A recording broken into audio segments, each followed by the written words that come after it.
Λοιπόν, για να δούμε.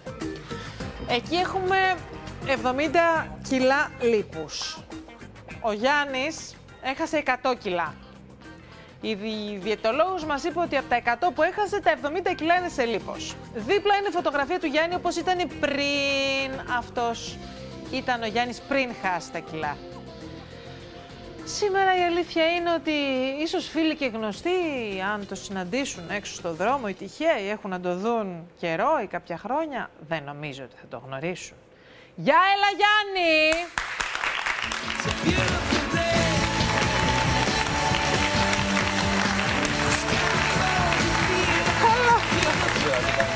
Ωραίο το εφέ αυτό, έτσι. Και έγινε να σε δούμε. Άλλος. Κάτσε Γιάννη μου.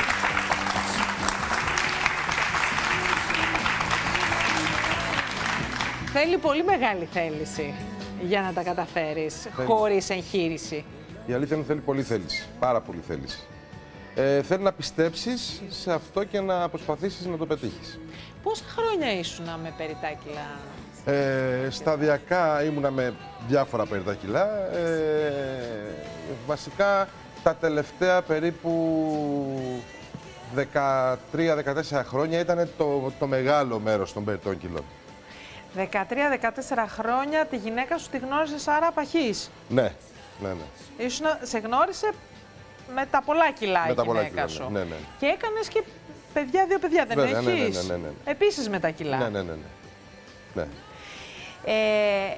Το γεγονός ότι η γυναίκα σου και σε γνώρισε και σε ερωτεύτηκε έτσι, ήταν αρχικά ένας ανασταλτικός παράγων μέσα σου, δηλαδή έδινε στον εαυτό σου άφηση αμαρτιών κάθε φορά που έτρωγες? Έλεγες αφού τη γυναίκα μου την έχω, τα παιδιά μου τα έχω, γιατί να χάσω τα κιλά? Η αλήθεια είναι ναι, πως δεν είχα τέτοιο. Βέβαια δεν είχα ποτέ πεσμένη αυτοπεποίθηση.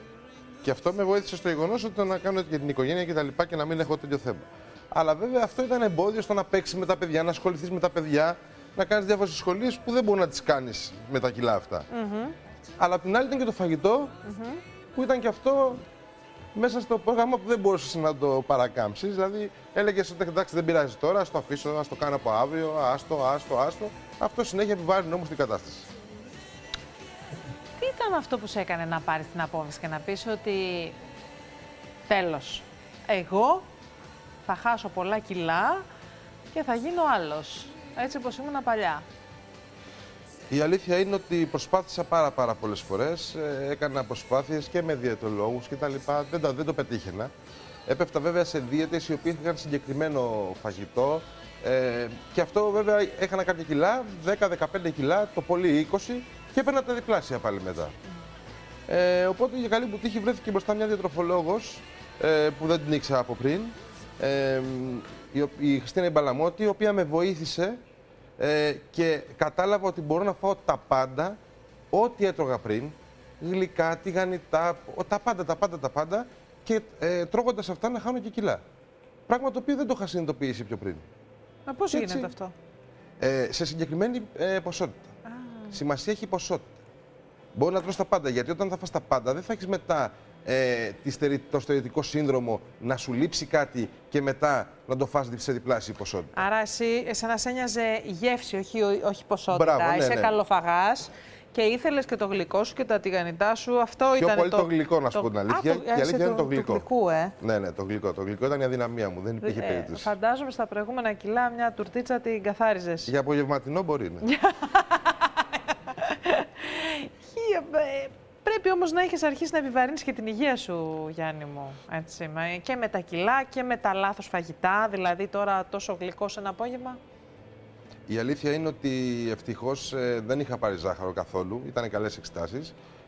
Βέβαια είχα κάποια τριγλικερίδα και τα λοιπά από κάποιες λιπαρές τροφές, αλλά δεν ήταν τόσο μεγάλο το εμπόδιο. Αλλά αν τυχόν το συνέχιζα και δεν έκανα μια προσπάθεια να φτάσω εδώ που έχω φτάσει τώρα, θα είχα πρόβλημα σοβαρό.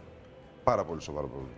Γιατί ήδη είχα κάποιο λιποσωσικότητα το οποίο μπορούσε να γίνει, να γίνει άσχημο σε 10 χρόνια, 15 χρόνια. Οπότε λέω ή θα φροντίσω να κάνω κάτι ή θα μείνω έτσι. Οπότε θα πάθω κάτι. Λέω στην αρχή να κάνω χειρουργείο. η δική μου, η γυναίκα μου τότε και τα λοιπά μου λένε να μην κάνεις χειρουργείο και αν θα πετύχει το χειρουργείο και έχουμε ακούσει διάφορα με το χειρουργείο και όλα αυτά. Τέλος πάντων λέω θα κάνω μια τελευταία προσπάθεια και έτσι πήγα εκεί.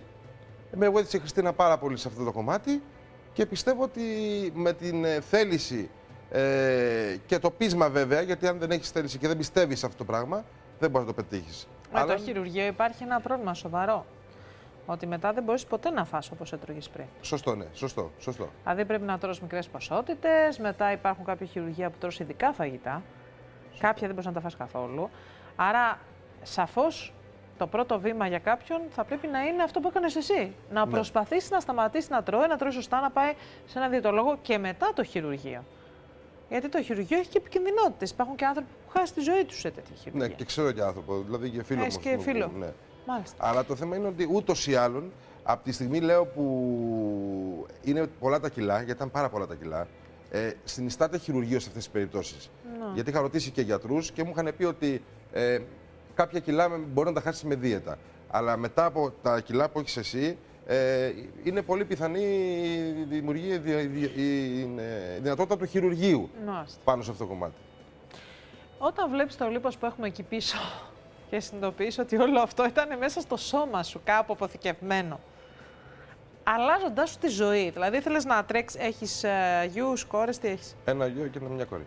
Ήθελες να παίξεις με το γιο σου ένα ποδόσφαιρο, βρε Γιάννη μου. Ήθελες να παίξεις ένα μπάσκετ. Ήθελες να κινηθείς. Ήθελες να... Και όλο αυτό εμπόδιζε τη ζωή σου, την καθημερινότητά σου. Δεν μιλάω για τον ναρκισσισμό που κρύβει ο καθένας μέσα του, σε κάποιο βαθμό. Ναι.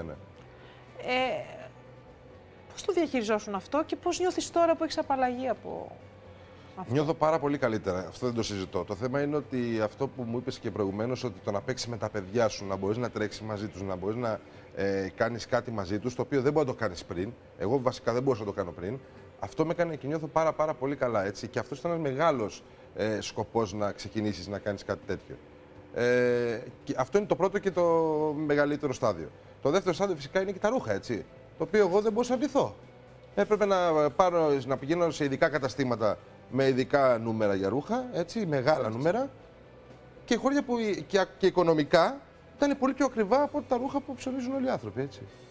Τον άντρα αυτό που βλέπαμε πριν, που έσκυσε στη φωτογραφία και βγήκε από μέσα, τον άντρα που βλέπουμε στις φωτογραφίες, εσύ τώρα πώς τον βλέπεις?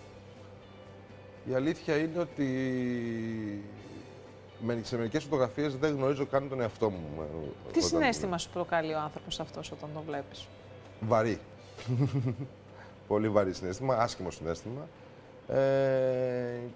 Και το μόνο που βλέπω το καινούριο με αυτό και λέω ευτυχώς, δόξα τω Θεώ, έγινε μεγάλη αλλαγή. Έγινε η αλλαγή, δηλαδή η τελείωσε μεγάλη αλλαγή. Έχει αλλάξει καθόλου η σχέση με τη γυναίκα σου? Δηλαδή, φλερτάρεις πιο πολύ? Τη φλερτάρεις πιο πολύ τη σύζυγο? Νιώθεις μεγαλύτερη αυτοπεποίθηση? Γιατί η αυτοπεποίθηση στον ερωτισμό και στον έρωτα παίζει μεγάλο ρόλο. Βέβαια, ναι, εννοείται. Νιώθεις πολύ πιο νιώθεις εντελώς διαφορετικά. Νιώθεις απελευθερωμένος, νιώθεις πολύ και εγωιτευτικό και σε όλους τους τομείς, έτσι. Εννοείται ότι είναι μεγάλη αλλαγή και ενώ πριν δεν ήσουν έτσι σε καμιά περίπτωση. Τα παιδιά σου τι ηλικίες έχουν τώρα? Είναι 12 και 10 και μισό, 11.